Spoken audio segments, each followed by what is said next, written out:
Hi guys, hope you're well. Hope you've had a good weekend. Before we go on to our last little bit of topic for components of fitness, I need to tell you about the homework that you should have done if you hadn't already finished what we started last week in a lesson.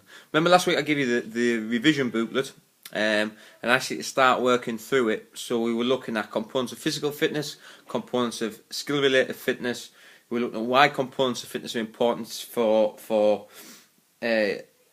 excellence in sport, as well as being able to exercise, as well as measuring exercise intensity and how it can be determined. Alongside that, we also looked at the fit principles of training. So that was looking at frequency, intensity, time and type. If you haven't finished that in your booklet, that needs to be finished by tomorrow. I'm not going to be very happy if you haven't finished it. You will lose your lunchtime if you haven't finished it, because I want to move the lessons on now. Like I say, we've got about 6 weeks till the exam, so we need to be spot on in terms of you doing the work at home. The last topic, like I said, on the components of fitness is we're looking at additional principles of training. The first thing you need to be aware of is something called progressive overload. This is that each session is progressive, it builds upon the next, so therefore it meets the training demands of the person taking part. If there's no improvement, if there's no physical demands and they don't increase, then the body doesn't adapt, therefore performance won't increase. So progressive overload is increasing the intensity so that the body can't adapt to the training that you're doing.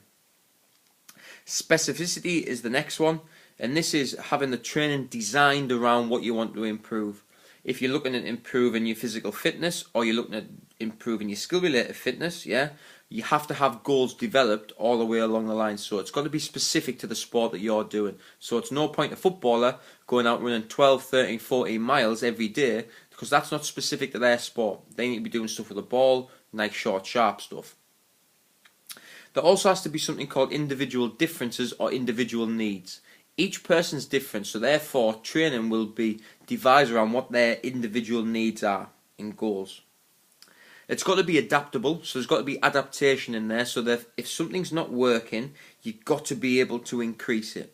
So that, because your body becomes a creature of habit, so if your body gets used to doing the same things week in, week out, you're not going to improve. So your body continually needs to be fooled in a way so that you can continually develop. So adaptation is how the body reacts to training loads by increasing its ability to cope with these loads.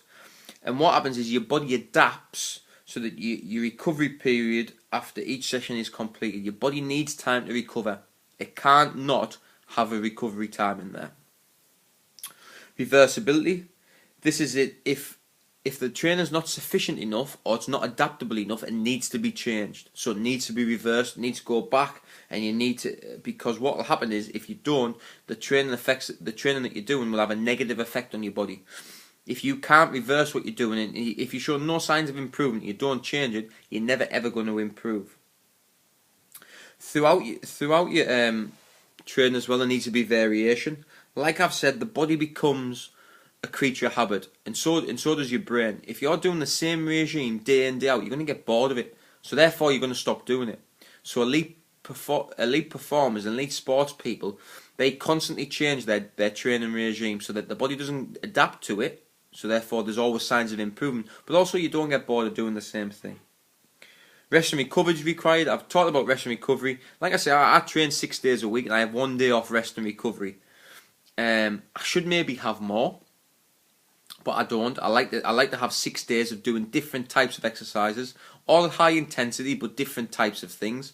But I always have that 1 day off, which is a rest and recovery day. And this stops you getting injured and things like that.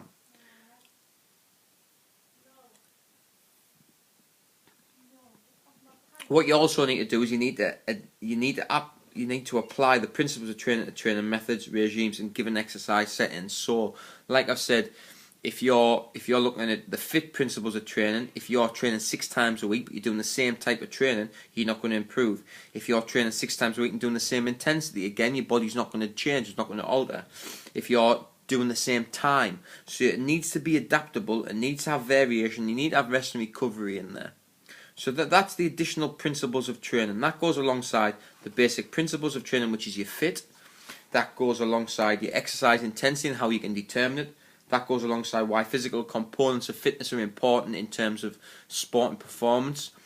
Remember, you've got two different types of components of fitness. You've got physical fitness, which is aerobic endurance, muscular endurance, speed, flexibility, muscular strength, body composition, and you've got your skill-related fitness. The information that I've given you today should be enough to complete the task that I want you to do in the lesson tomorrow.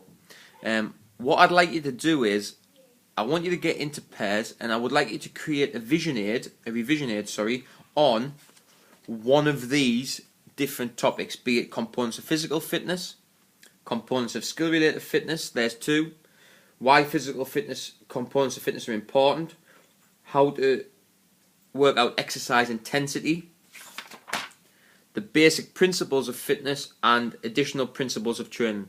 We have 12 people in our group, so that's a pair working on each different topic. So I'll give you the topics again, because you need to choose which one you're going to do. You need to produce a revision aid that is easy and simple to follow, and it gives enough information that the person who's reading it can answer the exam questions that I'm going to set tomorrow.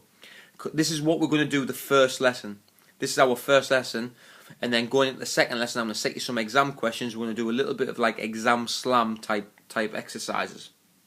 So first topic, if you choose it, is components of physical fitness.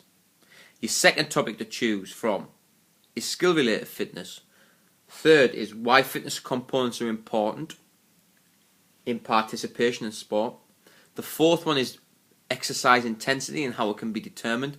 The fifth one is principles of fitness, principles of training, so which is your fit.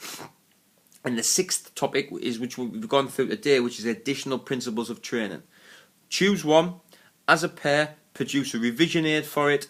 Tomorrow, I'm not going to be the person to give you the information. You're going to do it between you, and then we'll go on to some exam questions after that. Thanks very much.